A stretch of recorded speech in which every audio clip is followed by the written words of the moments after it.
alal huda wa tuqa. Segala puji bagi Allah Jalla Jalaluhu yang mengumpulkan kita di atas petunjuk dan ketakwaan. Tatkala manusia membuat perkumpulan-perkumpulan yang terkadang perkumpulan mereka disebabkan samanya hobi. Ada perkumpulan yang didirikan dikarenakan persamaan motornya. Ada yang karena merek mobilnya sama. Jadi mereka punya kelompok-kelompok tersendiri. Kita berkumpul di rumah Allah ini dikarenakan petunjuk dan ketakwaan. Semoga sebagaimana Allah mengumpulkan kita di rumahnya, Allah mengumpulkan kita di surga. Allahumma salli wa sallim ala sayyidina Muhammadin wa ala alihi wa ashabihi ajma'in. Ya Allah, semoga salat dan salam senantiasa tercurahkan untuk hamba kekasih-Mu, baginda Nabi kita Muhammad sallallahu alaihi wasallam, manusia terindah yang Allah ciptakan untuk menyelamatkan kita.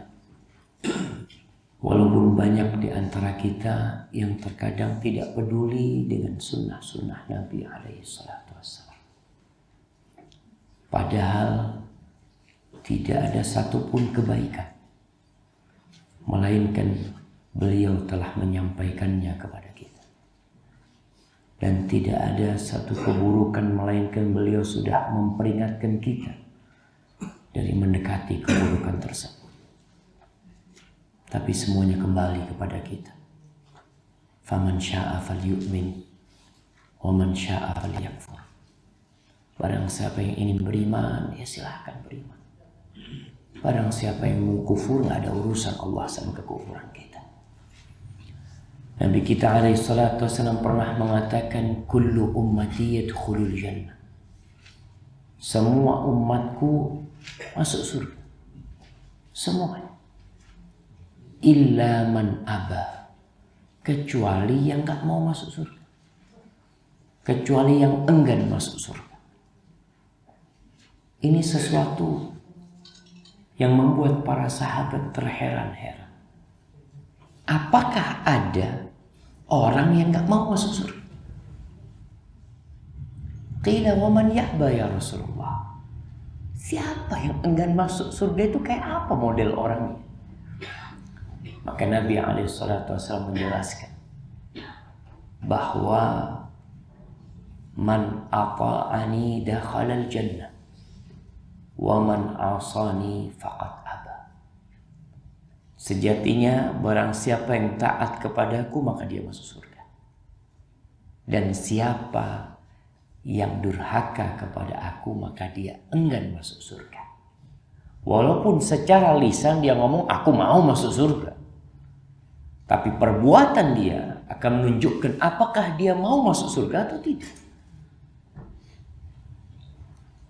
Amma ba'd, jamaah rahimakumullah. Di surah Ali Imran di ayat 92 Allah berfirman, lan tanalul birra hatta tunfiqu mimma tuhibbun wa ma tunfiqu min syai'in fa innallaha bihi alim. Kita akan berbincang tentang sedekah. Karena ternyata ada orang-orang yang bersedekah sedekahnya nggak diterima. Ada orang yang bangun masjid, ternyata masjid yang dia bangun menyeret donaturnya ke dalam neraka.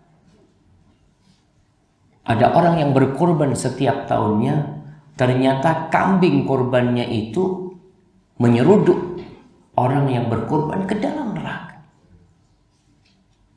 Karena ternyata tidak asal sedekah kita jawab. tidak asal berdonasi, tidak asal berkorban.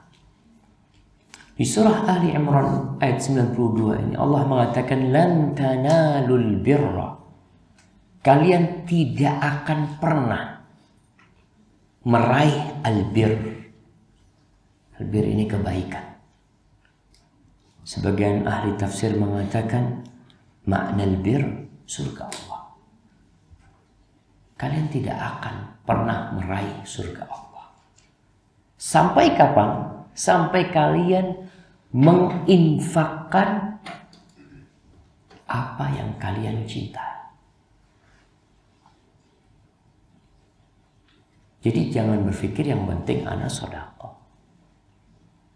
Kita tidak akan mencapai tingkat albir sampai kita bersedekah dari apa yang kita cintai. Wa ma tunfiqu min syai'. Apa saja yang kalian infakkan, mau besar mau kecil, mau bagus mau buruk, fa innallaha bihi alim. Penutup ayat ini bisa menjadi ancaman, bisa menjadi kabar gembira buat kita. Allah tidak hanya tahu dengan apa yang kita keluarkan dari kantong kita, tapi Allah tahu dengan apa yang ada dalam hati kita. Tatkala ayat ini turun, sahabat Nabi yang bernama Abu Talha, dia dikenal sebagai sahabat yang memiliki banyak kebun kurma. Dan dari satu kebun ke kebun yang lainnya tentunya berbeda-beda.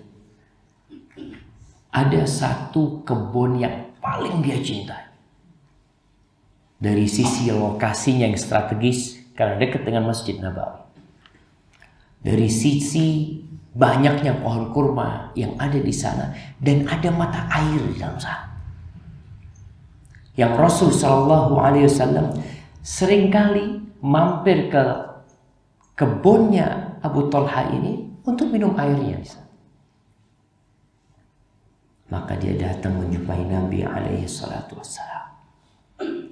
Dia mengatakan, ya Rasulullah, Inna Allah tabaraka wa ta'ala yaqul. Sesungguhnya Allah berfirman. Ini jemaah, kita lihat bagaimana sahabat ketika dapat ilmu.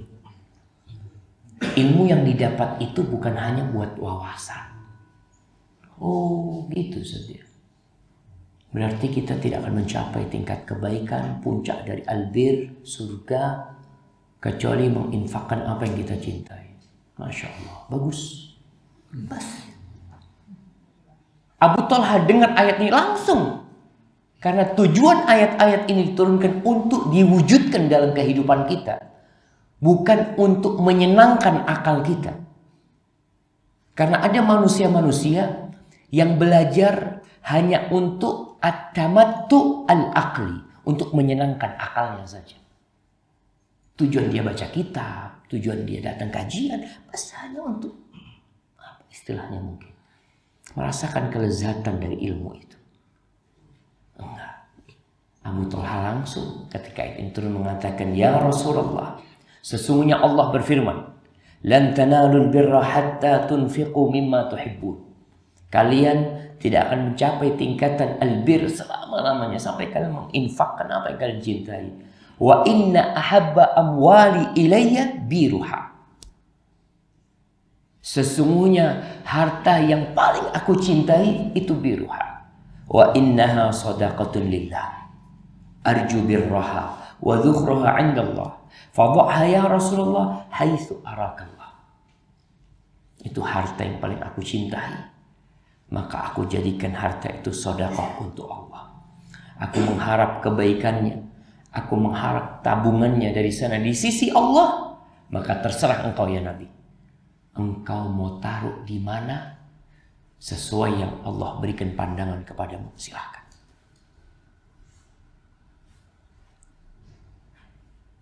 Sebagian orang kaya, tapi dia nggak tahu duitnya mau ditaruh di mana. Terkadang dia taruh di tempat-tempat yang kurang bermanfaat. Sedangkan Seorang yang alim, mereka tahu, oh uangmu ini lebih bermanfaat ditaruh di sini. Terkadang ada orang yang selama hidupnya tidak pernah membiayai sekolah anak. Padahal membiayai sekolah anak orang yang nggak mampu itu akan menjadi asuransi buat anak kita. Orang-orang yang takut masa depan anaknya gimana, sekolah anak punya duit, nanti ke depan wallahu a'lam, mungkin anak bangkrut, mungkin anak seperti ini. Tapi dengan asuransi, kamu mau asuransikan anak, biayai anak-anak orang sekolah, itu buat asuransi buat anak kita. Maka nih sahabat tanya, sudah terserah kau Nabi, ini fulusnya, ini hartanya, terserah mau ditaruh di mana, sesuai dengan yang Allah berikan pandangan kepadamu. Lalu apa kata Nabi SAW? Dzaka malun rabih. Ini harta yang menguntungkan sekali. Ara an taj'alaha fil aqrabin. Aku lihat lebih baik engkau wakafkan buat kerabat-kerabat. Jadi orang yang paling berhak mendapatkan kebaikan kita tuh bukan orang jauh, tapi kerabat kita. Jangan sampai jamaah kita ini membantu orang, bangun masjid, bangun madrasah, tapi ternyata ada kerabat kita yang membutuhkan bantuan kita. Kemarin ada yang tanya sama Ustaz, ana mau tanya Ustaz. Kalau ada seorang wanita ditinggal mati suaminya, jadi janda, anak-anaknya itu siapa yang wajib biayai? Siapa jemaah? Apakah donatur? Dicarikan orang kaya? Paman-paman. Kewajiban silaturahim ini nggak putus jemaah. Dengan meninggalnya bapak itu anak. Sampai kapanpun itu anak adalah keponakan dia. Sehingga kalau kita menjalankan agama Allah ini dengan lurus, insya Allah kemiskinan akan bisa terselesaikan. Sebagian janda berat hidupnya karena ternyata dia punya anak dan paman-paman itu anak tidak peduli. Karena menurut dia ya sudah urusan ibunya lah, urusan pamannya yang wajib peduli sama dia. Dan silaturahim ini wajib. Oleh karena itu sedekah yang paling mulia adalah sedekah kepada kerabat kita. Karena kita akan dapat pahala double.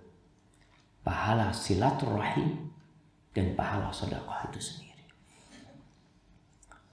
Jamaah rahimakumullah, Allah berfirman berkaitan dengan orang-orang yang sedekah tapi dia memilih harta yang buruk yang dia sedekahkan.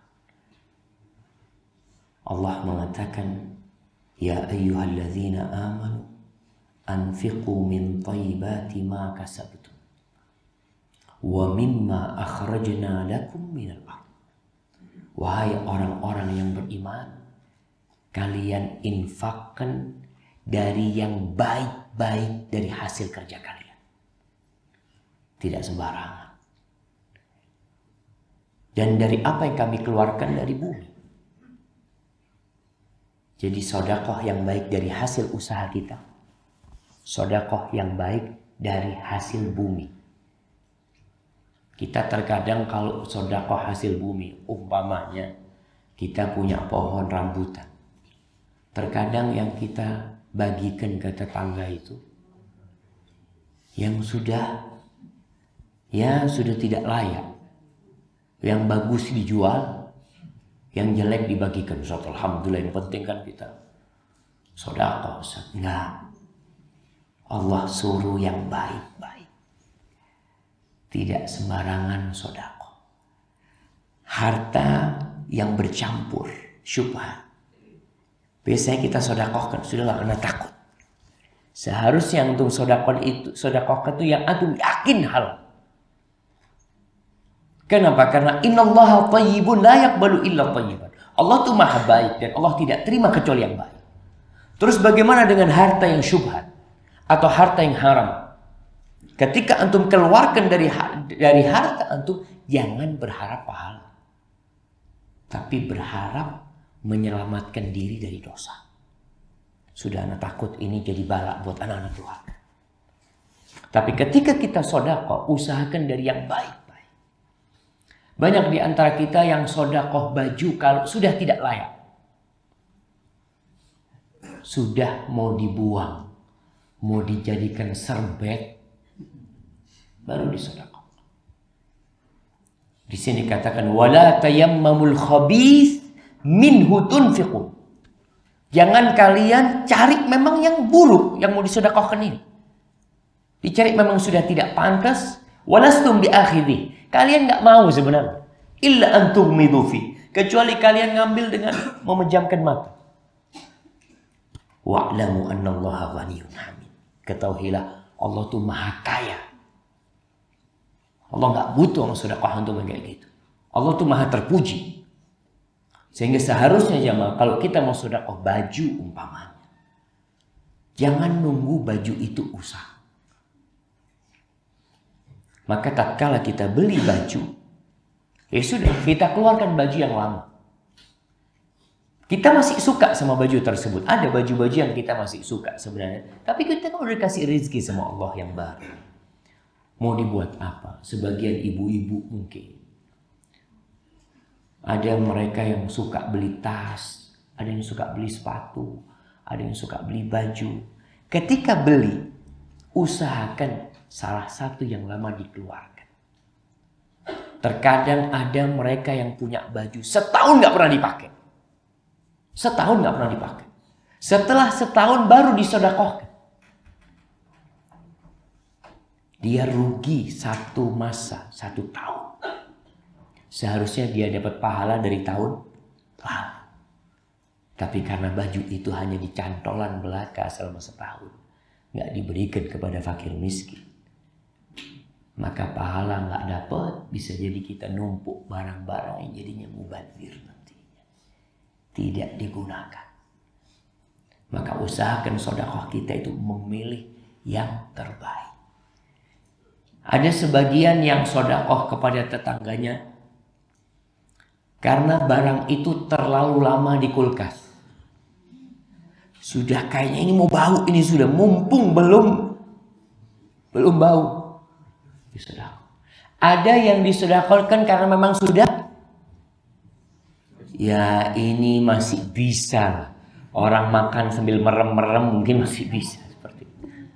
Allah jangan kayak orang-orang Yahudi. Maka di depan kita ada Idul Adha.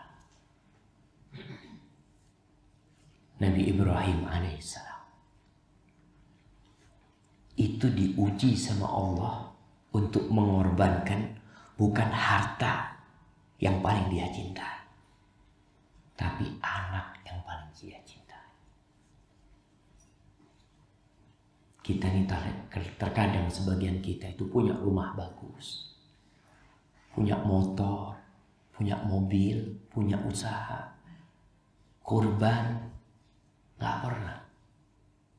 Kalaupun dia berkorban, dia cari kambing yang paling rohis, yang paling murah. Dia kalau datang, berapa minimalnya? Masya Allah. Yang dia tanya itu berapa minimalnya? Padahal ketika antum mau beli motor, mau beli mobil, biasanya dia tanya, apa yang dia tanya? Yang full, apa mobil itu ada full aksesoris. Yang full aksesoris berapa harganya? Dia lihat, oh sekian. Makanya kalau kita lihat mobil Toyota atau mobil Mitsubishi atau mobil Avanza, ada Avanza yang kelas paling bawah, ada yang pertengahan, ada yang paling. Orang tuh kepingin yang paling bagus, maka dia tanya yang paling bagus. Setelah itu baru dia lihat fulusnya. Oh, nggak cukup fulusnya. Terus yang di bawah itu berapa? Coba pertanyaan ini kita gunakan untuk berkorban. Kalau antum mau berkorban, tanya yang paling bagus berapa kambing. Ya, nanti dia kasih tahu. Yang paling bagus sekian. Kita punya kambing dengan harga sekian. Dagingnya keluar sekian. Allah nggak cukup kayaknya fulus. Di situ dia mengatakan tidak cukup fulusnya. Tapi kalau cukup, dia beli. Dan kita lihat jemaah, Nabi Ibrahim alaihissalam, beliau menanti kedatangan putranya puluhan tahun. Ketika Allah berikan Ismail, Allah uji Nabi Ibrahim dengan tidak boleh memandang Ismail. Orang itu kalau punya anak ingin tiap hari digendong. Nah, Nabi Ismail di Palestina, anaknya ditaruh di mana? Di Mekah. Kalau sekarang orang bisa video call. Mungkin dia tugas di mana? Tugas di Papua. Anaknya ada di Jember. Masih bisa dia memandang-mandang anaknya. Nih Nabi Ibrahim baru punya anak, suruh ditaruh di Mekah. Nabi Ibrahim ada di Palestina. Datang lagi, sudah remaja. Nabi Ismail. Malam itu Nabi Ibrahim ngobrol sama Ismail.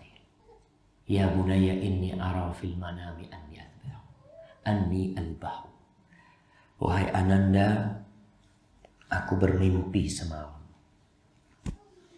Dalam mimpiku aku melihat diriku menyembelihmu. Apa kata putranya? Ya abati, if'al ma tu'mar. Satajiduni insyaallah minas sabirin.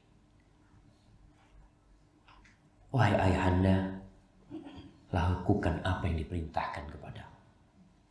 Engkau akan mendapati aku insyaallah termasuk orang-orang yang sabar. Jamaah, Nabi Ibrahim dihadapi dua hal.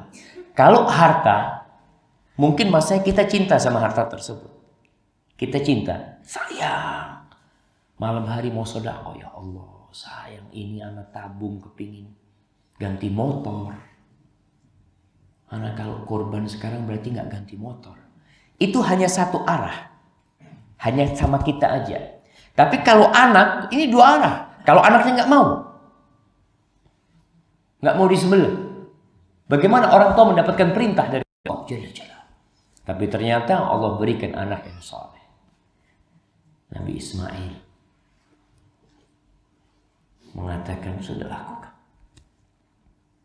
Tidak ada dalam bayangan Nabi Ibrahim kalau anaknya bakal diganti. Sehingga kalau kita berpikir jemaah, kalau sekarang antum diperintahkan, sudah antum korbankan anak antum. Mungkin bayangan antum, ya nanti kan akan diganti sama Allah kambing. Seperti ceritanya Nabi Ibrahim. Jadi ketika berkorban merasa nyaman. Karena akan diganti seekor kambing. Nabi Ibrahim sama sekali dalam bayangan dia, ya sudah anak mau dekatkan diri sama Allah. Allah perintahkan dia sembelih. Mau disembelih Nabi Ismail. Benar-benar dipersiapkan pisau.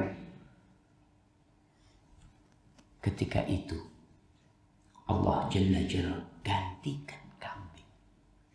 Allah mengatakan qad saddaqta ru'ya. Selesai sudah. Engkau sudah melakukan apa yang diperintahkan kepadamu, itu yang diinginkan. Jadi yang Allah inginkan dari kita itu bukan harta. Allah tuh gak butuh sama harta kita. Allah gak butuh sama kambing. Allah tidak butuh dengan sapi, dengan onta, sama sekali. Semua itu Allah yang menciptakan. Dan semua rezeki yang ada pada diri kita Allah yang memberikan. Terus kenapa diberikan kepada Allah? Nih, Allah ingin melihat kebenaran iman kita. Antum beriman gak sama Allah? Karena yang menyebabkan seorang itu melakukan tindakan iman. Khususnya beriman dengan Allah dan hari akhir. Maka ahibati fillah, Allah mengatakan la yanalallaha luhumuha wala dima'uha walakin yanaluhu taqwa minkum. Enggak akan diterima oleh Allah dagingnya, darahnya sampai kepada enggak. Walakin yanaluhu taqwa minkum. Yang diterima sama Allah itu ketakwaan kalian. Benar enggak kalian mengamalkan ini lillahi ta'ala? Maka pedulilah kita tatkala berkorban itu memilih yang terbaik.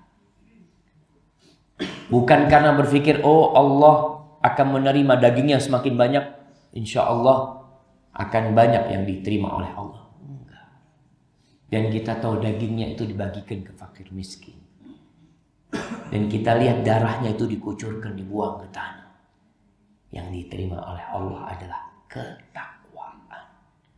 Di antara bentuk ketakwaan adalah berkorban yang terbaik.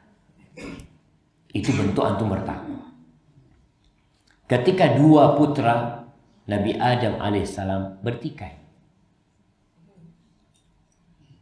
dalam urusan wanita, maka Allah memerintahkan kepada keduanya untuk berkurban. Kurban itu apa artinya, siapa? Gimana? Habil domba. Enggak, kurban itu apa artinya? Supaya kita tahu, kurban, berkorban. Apa artinya berkorban? Apa? Dekat. Nah, kurban itu artinya dari kata qaruba yaqrub, mendekatkan diri sama Allah. Maka Habil adalah seorang peternak. Maka dia mendekatkan diri kepada Allah berkorban dengan seekor domba. Qabil petani. Maka yang dia korbankan adalah dari hasil tani dia.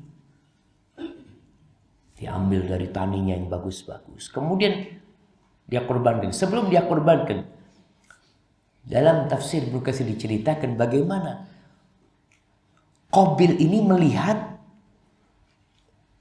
di kurban yang hendak dia berikan kepada Allah, situ ada buah yang enak. Dia ambil, dia makan. Jadi seakan-akan yang dikasihkan yang dia anak nggak suka semuanya, sudah kita kasihkan sama Allah. Sedangkan Habil memilih yang terbaik dari dombanya. Dia berikan kepada Allah. Kemudian Allah mengatakan fatuqubbila min ahadihima walam yutaqabbal min al-akhar. Diterima dari salah satu, yang satunya tidak diterima. Ingat sebagaimana tema kita, jangan asal sedekah. Jangan asal berkorban. Antum keluar duit nggak diterima sama Allah. Bagaimana kedua orang ini tahu bahwa kurbannya diterima? Pada masa itu Allah mengirim api yang membakar kurban dari langit. Jadi datang api membakar kurbannya, diterima sama Allah. Yang punya Qabil tidak diterima. Masalahnya bukan masalah makanannya, bukan masalah jenis yang dikorbankan, bukan. Masalah takwa yang ada di hati mereka. Qabil marah kepada Habil, dia berniat membunuh Habil. Maka si Habil menjelaskan, innama yataqabbalullahu minal muttaqin. Allah tuh menerima hanya dari orang-orang yang bertakwa. Tidak dari semua orang diterima korbannya. Maka kalau ingin diterima korbannya, perbaiki ketakwaan. Di antara bentuk ketakwaan itu, selain memilih yang bagus-bagus, adalah ikhlas lillahi ta'ala. Di sini di surah Al-Baqarah ayat 264. Allah mengatakan, ya ayyuhalladzina amanu la tubtilu sadaqatikum bil-manni wal adha. Wahai orang-orang yang beriman, kalian jangan membatalkan sedekah kalian. Orang sudah sedekah, di-cancel sedekah. Bukan dengan diambil lagi. Tidak, tetap sedekahnya diambil orang. Tapi ternyata dia cancel sedekahnya itu dengan cara bil-manni wal adha. Dengan mengungkit apa yang dia berikan. Dengan menyakiti orang yang dia kasih. Katakan, ana dulu pernah di tempat antum kurban 3 ekor sapi. Ingat tentu. Oh iya, nah jazakallah khair. Nggak ada pahalanya, sudah habis. Ucapan itu sudah meng-cancel pahala sedekah antum. Duit nggak balik, pahala nggak dapat. Dosa yang dapat. Dan ini benar-benar hal yang merugikan kita jamaah. Tatkala sudah keluar duit, pahala nggak dapat, dosa kita dapatkan. Jadi ada orang yang suka menyakiti seperti itu. Apalagi kalau kerabat yang kita kasih. Kadangkala kita ini menunggu balas budi dari mereka. Ketika kita melihat mereka tidak balas budi, umpamanya kita punya keponakan kita sekolahkan, kita biayai. Terus suatu hari kita membutuhkan bantuan dia.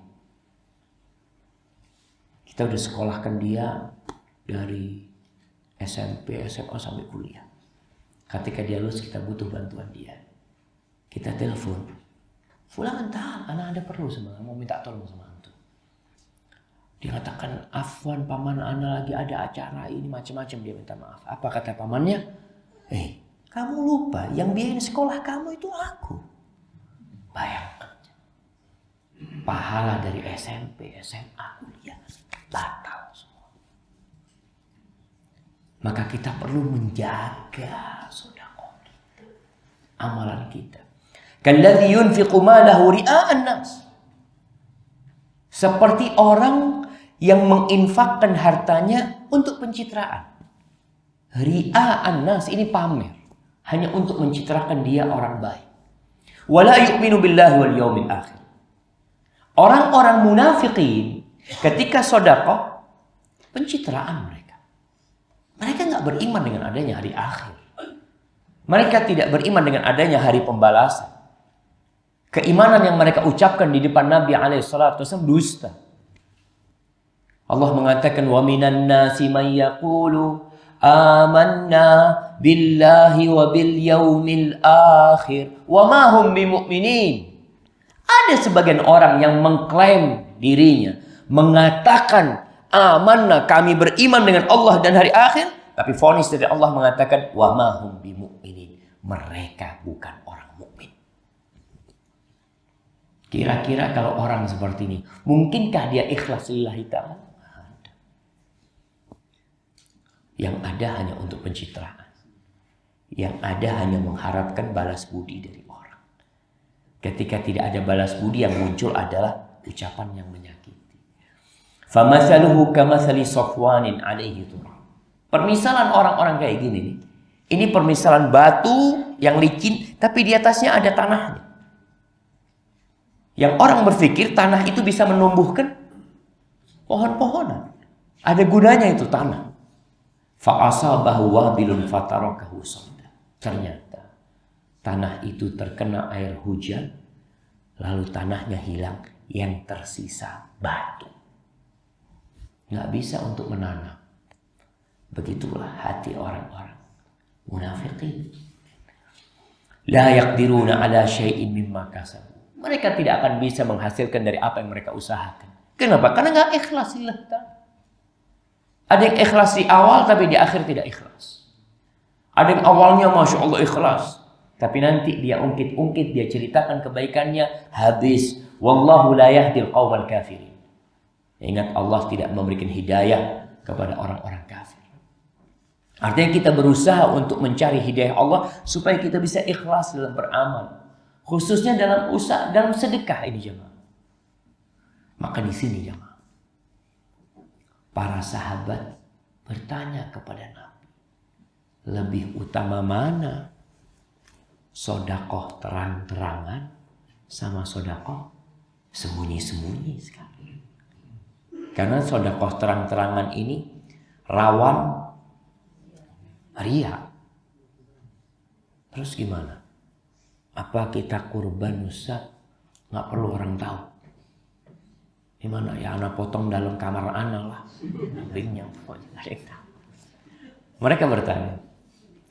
Maka di surah Al-Baqarah ayat 271 Allah menjelaskan. In tubdus sadaqati fani'immahi. Kalau kalian sedekah terang-terangan, maka itu baik. Baiknya dari sisi apa? Dari sisi mungkin memberikan contoh kepada orang agar mereka ikut bersedekah. Memotivasi orang-orang kaya yang mungkin lebih kaya daripada yang sedekah ini, tapi sedekahnya sedikit. Maka sedekah terang-terangan ini benar-benar memotivasi. Ada seorang syekh cerita di satu tempat, biasanya bulan Ramadan, mereka itu kalau punya proyek amal kebajikan, ditanya gini, "Fulan, antum berapa?" Langsung ditembak. "Antum berapa? Mau kasih berapa?" 100 juta, Masya Allah, ingat yang 100 juta. Sebelahnya ngomong 100 juta, ana 110. Sebelahnya ana 200. Karena lihat ana lebih kaya dari fulan. Masa ana yang lebih kaya, lebih kecil sedekahnya. Akhirnya sedekahnya terkumpul banyak. Karena semuanya termotivasi untuk lebih besar daripada saudaranya. Itu nampak. Syekh pada waktu itu cerita, kita kumpulkan miliaran pada waktu itu sedekah. Tapi suatu saat kita rubah. Kita kirim amplop ke mereka. Tinggal tulis berapa mau sedekah dia. Nggak sampai 1 M. Kenapa? Karena tidak ada, wallahu a'lam, apa tidak ada motivasi atau bab riyaknya tertutup. Ketika sedekah ana yang penting kan ikhlas. Yang penting ikhlas dia tulis di sana. Maka Allah katakan in tubdus sadaqati fa ni'ma hi. Kalau kalian bersedekah terang-terangan, ini bukan sedekah wajib, siapa? Kalau sedekah wajib selesai, itu kewajiban antum. Artinya kalau masalah zakat terang-terangan itu kewajiban antum, nggak ada masalah. Bahkan sebenarnya mengatakan itu lebih mulia. Karena itu sudah menjadi kewajiban. Seperti sholat wajib. Jangan sampai orang, "Ustaz, ana takut kalau sholat ke masjid nanti riya, Ustaz." Nggak ada. Antum sholat ke masjid, berangkat ke masjid, jaga hati antum. Tapi kalau sholat sunnah dianjurkan untuk sembunyi-sembunyi antum. Maka di sini Allah katakan, "In tubdus sadaqati fa ni'mahi wa in tukhfuha wa tu'tuha al-fuqara fa huwa khairul lakum." Tapi kalau kalian sembunyikan dan kalian berikan kepada orang-orang fakir tanpa orang tahu, fahuwa khairul lakum, maka itu lebih baik buat kalian. Lebih baik dari sisi apa? Dari dua sisi. Dari sisi yang pertama, orang fakir itu terjaga kehormatannya. Kalau kita kasih di depan orang, ya kesian dia itu. Iya, makasih. Sambil malu dia. Tapi coba dia dikasih sembunyi-sembunyi. Tahu-tahu antum taruh amplop di bawah rumahnya. Nggak ada yang tahu. Hati antum terjaga.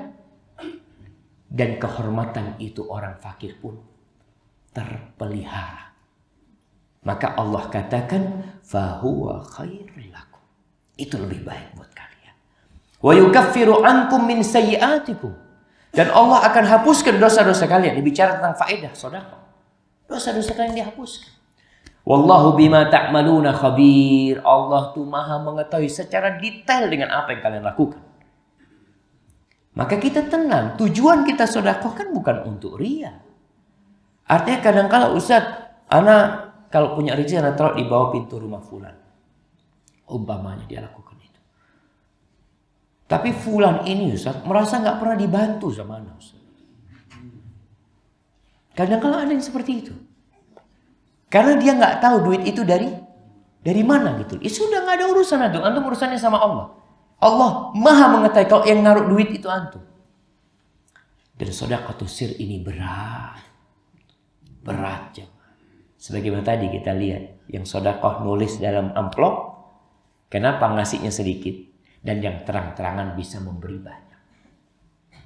Oleh karena itu, sedekahus sir tudfi'u ghadabar Rabb, kata Nabi SAW. Sedekah sembunyi-sembunyi itu mematikan amarah Allah.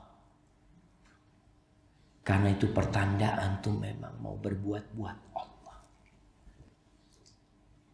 Dan di antara 7 golongan yang akan mendapatkan naungan dari Allah pada hari yauma la dhilla illa dhillu, salah satunya adalah Wa rajulun tasaddaqa bi sadaqatin fa akhfaha, dia sembunyikan.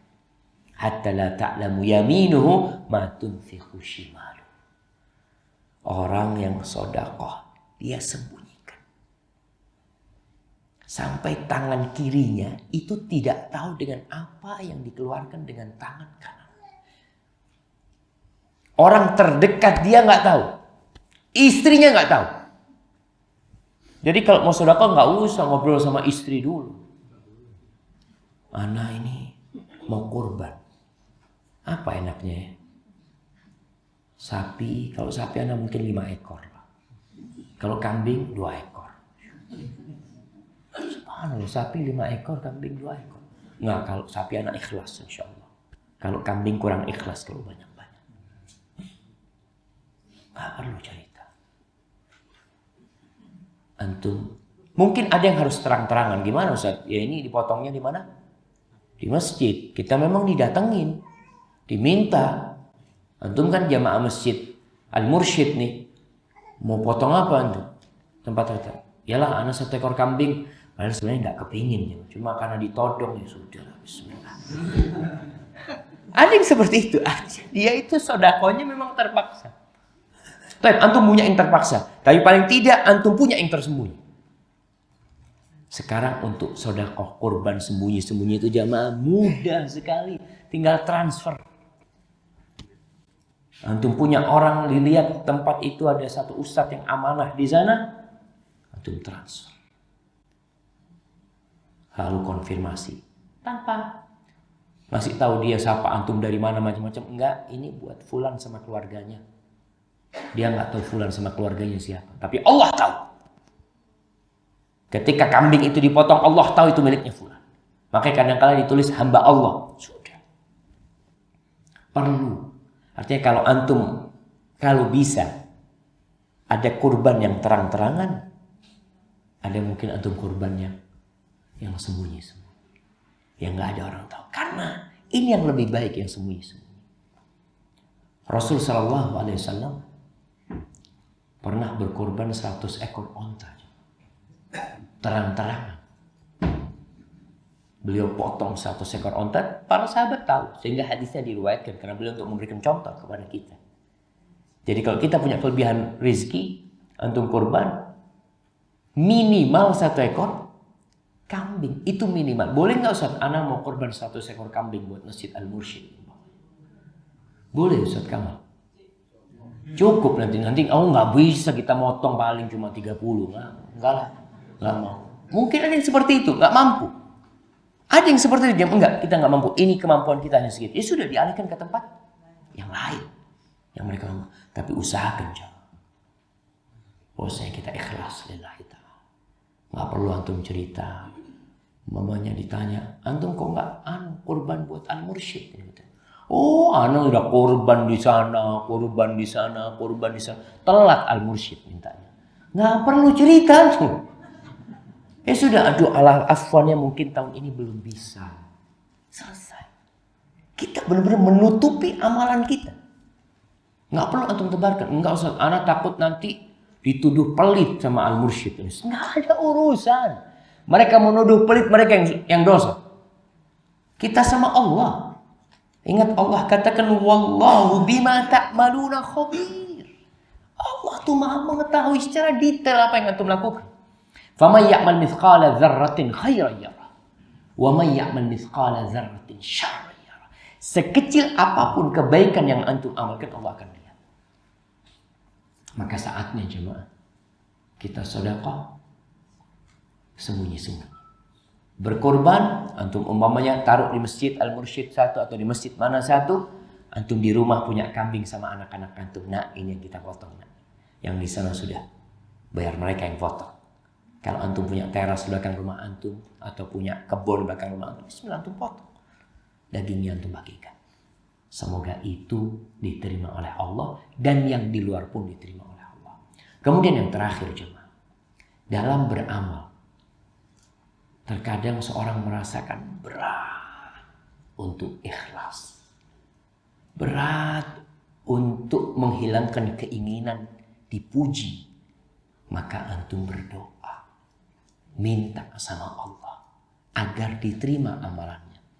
Ana sering ingatkan teman-teman, bagaimana Nabi Ibrahim alaihissalam ketika membangun Ka'bah. Yang dibangun Ka'bah, yang membangun dua orang nabi, yang satu Khalilur Rahman, yang satu putranya Nabi Ismail alaihissalam.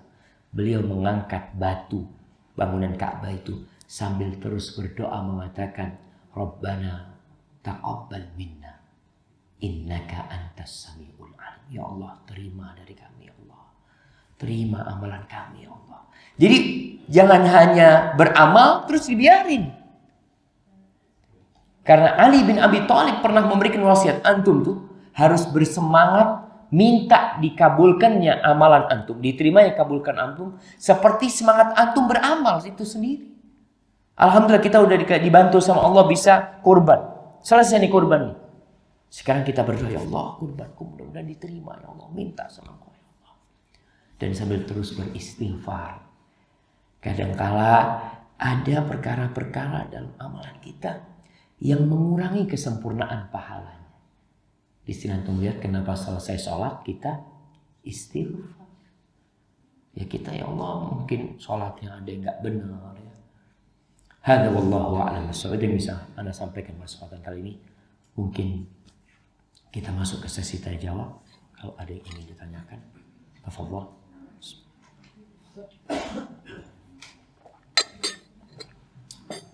Nah. Fadhol. Nah. Contohnya kalau kita berkorban itu kan sunnahnya sepertiga dibagikan, sepertiga disimpan, sepertiga untuk yang korban itu. Tidak ada pemberitahuan atau si panitia korban itu tidak memberikan haknya ke korban itu tiga, itu termasuk menyalahi sunnah enggak? Iya. Ya, ini ada pertanyaan yang menarik jemaah. Berkaitan dengan sunnahnya dalam pembagian daging kurban. Apakah daging kurban itu boleh semuanya disedekahkan? Kita potong semuanya sedekahkan.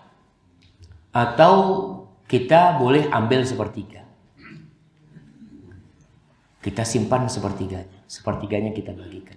Jadi para ulama ketika berbicara tentang menyimpan, itu boleh sebenarnya. Dan sunnahnya itu makan sebagian kurban. Tidak harus sepertiga. Tidak harus sepertiga. Jadi bisa jadi antum ana minta lah 1 on. Umpamanya, ana mau makan. Sunnahnya seperti itu. Dan memang boleh enggak Ustaz? Kurban ini umpamanya setengahnya ana makan semuanya. Boleh.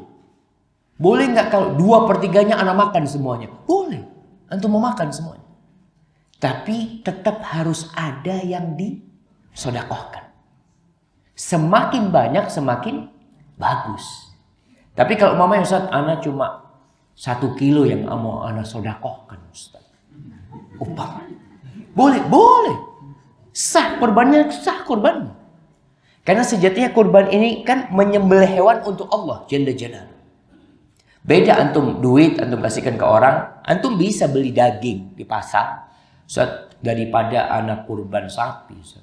Kan masih ada tulangnya, ada jeruannya. Gimana kalau anak ke pasar Tanjung, anak beli 2 kintal daging. Anak bagikan ke fakir miskin. Apakah itu jadi kurban? Tidak.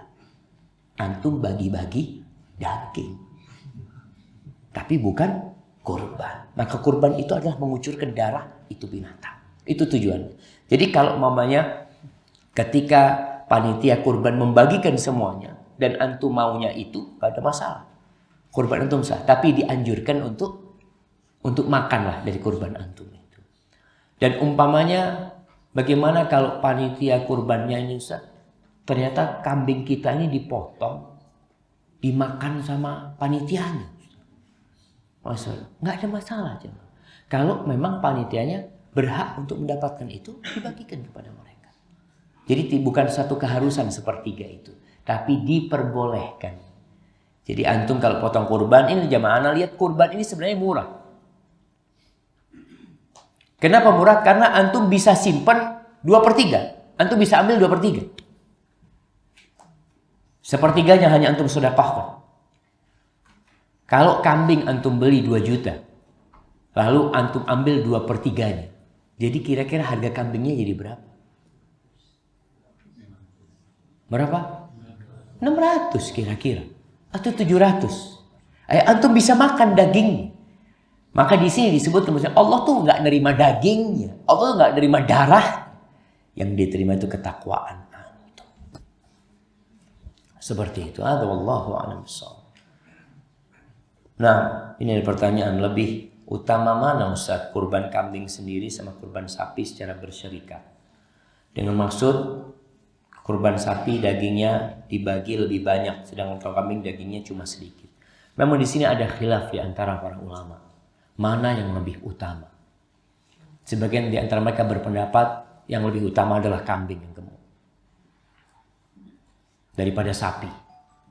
Ada yang mengatakan yang lebih utama adalah kurban onta sendirian, bukan bersyarikat, atau sapi sendirian, tidak bersyarikat, atau kambing sendirian. Jadi urutannya seperti itu. Namun terkadang kita juga perlu memikirkan kondisi masyarakat. Kita mau korban kambing, Ustaz, masyarakatnya nggak makan daging kambing. Ada seperti itu. Beberapa daerah itu mereka nggak makan daging kambing. Maka mungkin di sini yang lebih utama kita korban sapi. Karena itu lebih utama buat mereka. Jadi kalau hitungannya hitungan daging jamaah, mungkin orang berpikir yang dagingnya lebih banyak akan lebih utama. Tapi ternyata bukan hanya hitungan daging. Hitungan keindahan hewan kurban. Makanya para ulama ketika berbincang lebih utama mana, sapi yang bobotnya umpamanya 4 kintal dengan sapi yang bobotnya 3 kintal. Lebih utama mana jemaah? Kalau bicara daging, maka lebih utama yang 4 kintal. Tapi ternyata yang 4 kintal ini nggak ada tanduknya. Nggak ada tanduknya. Ada kan sapi yang nggak keluar tanduk memang. Seperti itu. Maka sebenarnya mengatakan tetap yang lebih utama adalah yang bertanduk, yang indah modelnya. Kambing sekarang. Maka di sini kambing jemaah. Ketika antum beli kambing, pilih yang bagus. Bukan hanya bobotnya, tapi bentuknya itu indah sekali. Nabi SAW ketika berkorban, beliau berkorban kabsyaini amlahin. 2 kambing gibas. Amlah ini yang indah sekali. Tanduknya berputar. Jadi hitam, kakinya pada hitam, semuanya putih. Di situ kita berkurban dan harganya lebih mahal. Jadi bisa jadi antum beli kambing yang beratnya tidak terlalu berat, tapi barangnya bagus, lalu antum potong buat Allah Jalla Jalaluhu, Masya Allah. Kiranya seperti itu. Wallahu a'lam bishawab. Ustaz, saya ingin bersedekah kepada saudara untuk membelikan hewan kurban. Tapi sama saudara tidak dibelikan hewan kurban.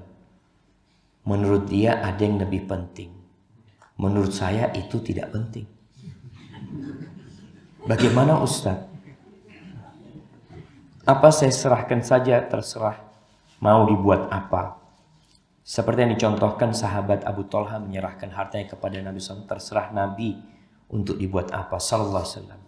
Ya kalau Nabi kan Abu Talha ngomong, terserah Nabi sesuai dengan yang Allah berikan pandangan kepadamu.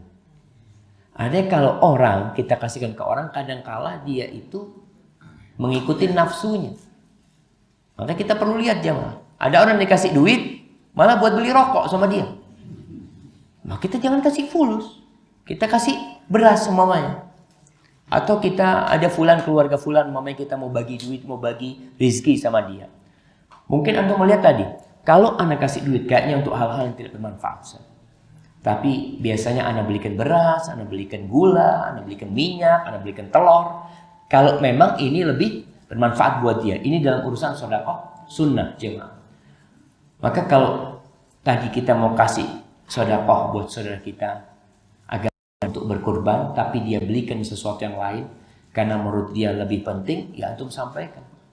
Anak inginnya untuk berkorban. Tapi kalau antum melihat ada yang lain lebih penting, yang sudah, anak kan dapat pahala sedekahnya ini bagaimanapun. Barakallahu fikum.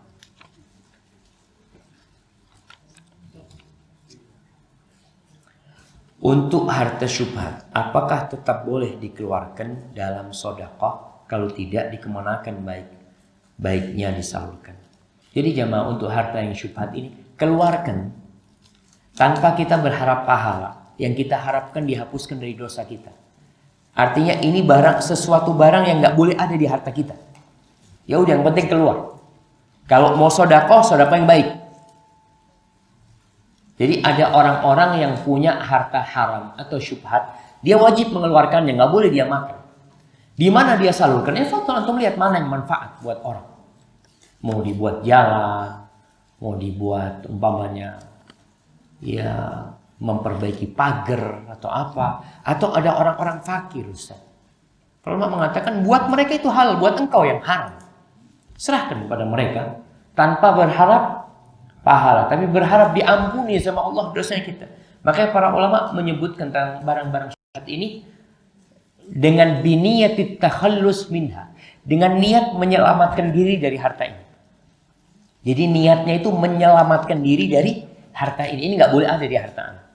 Jangan sampai bercampur, dimakan sama anak-anak, dimakan sama keluarga anak. Jadi niat ketika mengeluarkan itu, niatnya takhallus, menyelamatkan diri dari harta tersebut. Tetap harus dikeluarkan, jangan. Barakallahu fikum. Ustaz, ada yang tidak mampu berkorban seharga kambing atau sapi karena uangnya tidak cukup. Lalu ada suatu lembaga yang menawarkan boleh sedekah hanya dengan uang 50.000. Samakah dengan pahala kurban? Jadi kalau Anda lihat ada sekolah-sekolah yang ngumpulin duit 50 ribuan. Kalau dari 20 anak sudah 1 juta. Kalau satu kelas 40 anak 2 juta. Akhirnya mereka belikan seekor kambing. Apakah itu jadi kurban? Enggak. Itu tidak jadi kurban. Itu kita memberikan pelajaran kepada anak-anak kita agar mereka belajar berbagi dengan orang lain. Seharusnya kurban. Kecuali dengan sistem umpamanya gini, kita satu keluarga, syuf ana cuma punya uang 500. Antum berapa? Ana ada 700, antum ana ada 300. Ya sudahlah, ini kurban buat antum. Jadi duit itu dikasihkan kepada salah satu di antara mereka. Nah, jadi kurbannya satu orang, karena satu kambing ini satu orang buat dia. Terus yang lainnya dapat pahala apa? Dapat pahala tentunya jemaah. Jangan takut. Wa ma taf'alu min khairin fa innallaha bihi alim. Walau apa saja amal kebajikan yang kalian lakukan, Allah tuh tahu. Tapi tidak harus pahalanya pahala kurban. Gimana Ustaz? Kalau ana Ustaz waktu kurban bantuin pegangin kakinya Ustaz. Ya tetap antum mau pegang kakinya, apa kurbannya tetap buat satu orang, tapi tetap antum akan dapat pahala. Allah tidak pernah mensia-siakan amal kebajikan hamba. Ana rasa ada yang lainnya, pertanyaan lainnya?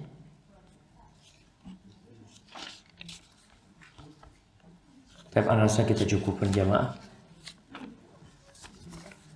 Semoga apa yang kita kaji pada kesempatan kali ini bermanfaat buat kita. Dan sebelum berkurban, setiap muslim hendaknya mempelajari fikih kurban. Dia pelajari fikih kurban supaya dia bisa sampai tingkatan memberikan yang terbaik. Seperti tadi, lebih utama mana kambing yang bertanduk dengan kambing yang tidak bertanduk namanya. Kalau kita bicara lebih baik mana, maka di situ antum perlu mengkaji. Kemudian bagaimana cara memotongnya, bagaimana cara membagikannya sehingga target dari kurban itu bisa kita raih, yaitu mendekatkan diri kepada Allah, menjadi insan yang bertakwa dan diterima amalan kita oleh Allah. Subhanakallahumma bihamdika asyhadu an la ilaha illa anta astaghfiruka wa atubu ilaik. Assalamualaikum warahmatullahi wabarakatuh.